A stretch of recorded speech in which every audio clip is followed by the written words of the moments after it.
من كام سنة كده كان عندي مشكلة عويصة بمعنى كلمة عويصة، مشكلة اللي هي بتسبب لك نكد وغم طول اليوم. وفضلت المشكلة دي فترة طويلة، لدرجة ان هي ما كانش لها حل بشري.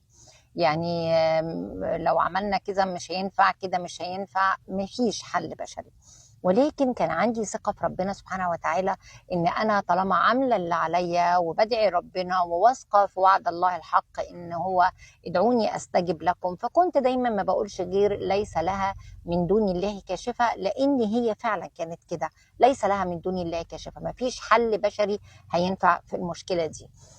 فكنت وانا اللي افتكره يعني قوي من المشكله دي، ان انا كل يوم وانا رايحه الشغل كان في مكان معين في عربيه راكنه، والعربيه دي واضح ان اصحابها مسافرين او كده عشان كانت متغطيه ما حدش بيستعملها، وكل يوم اروح الاقيها في نفس المكان. فكنت لما بوصل للعربيه دي كنت بكون منهاره من العياط، لدرجه مره قلت يا رب العربيه دي لو بتنطق كانت دعيت لي وقالت يا رب استجيب لها.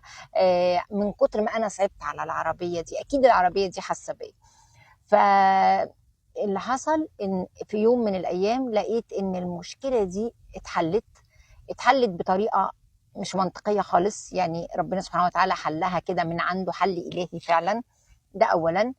ثانيا، كل المشاكل المترتبه على المشكله دي، كل المشاكل اللي كنت خايفه منها اتحلت برضو كأن عقده اتفكت. فكل العقد اللي بعدها اتفكت بسهوله جدا سبحان الله. ثالثا وده الاهم، اني اكتشفت حاجه غريبه جدا. اكتشفت ان المشكله دي لو كانت اتحلت قبل كده، ده ما كانش هيبقى كويس لناس كتير، لاشخاص تانيين كتير كانوا هيتعبوا جدا. لو اتحلت المشكله دي قبل كده كانت هتاذيهم. فربنا سبحانه وتعالى حل المشكله في وقت المناسب بالطريقه المناسبه دلوقتي انا لما بفتكر الكلام ده بقول انا ليه عملت في نفسي كده؟ انا ليه اشهد على نفسي العربيه؟ وليه اقعد اعيط؟ وليه انهار؟ مش انا كنت واثقه في ربنا سبحانه وتعالى؟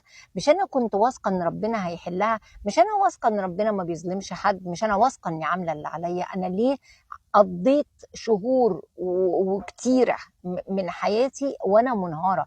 ليه انهارت؟ كان عندي مشكله كبيره، لكن مفيش حاجه في الدنيا كلها تستحق انك تنهار. من بعد المشكله دي، ودي بقى لها سنين كتير، من بعد المشكله دي انا ما فيش حاجه في الدنيا كلها بتخليني انهار. ليه؟ ثقتي في ربنا. مش فاكره لما حصل لك كده، ومش فاكره لما حصل لك كده وكنت انهارتي كان ايه اللي جرى. دلوقتي بقابل المشكله بصدر رحب، باني بسعى. طبعا ما فيش حاجه اسمها انك ما تسعاش، بانك تاخد بالاسباب، بانك تدعي وتدعي وتدعي وما تيأس وما تستعجلش ربنا. احنا مش احكم من ربنا سبحانه وتعالى، مش اعلم منه بالظروف. هو عالم عشان احنا مش لوحدينا في الكون.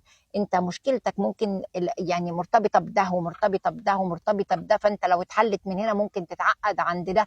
فربنا سبحانه وتعالى له حكمه وله مانجمنت، اداره الكون كله بتاعه رب العالمين، هو لوحده اللي عارفها. خليك مؤمن، مفيش حاجه تفرق معانا. مشكلة اتحلت، مشكلة ما اتحلتش، مشكلة لسه هتتحل. عيش وثق في ربنا، وثق انه ما بيظلمش حد وليس لها من دون الله كاشفة.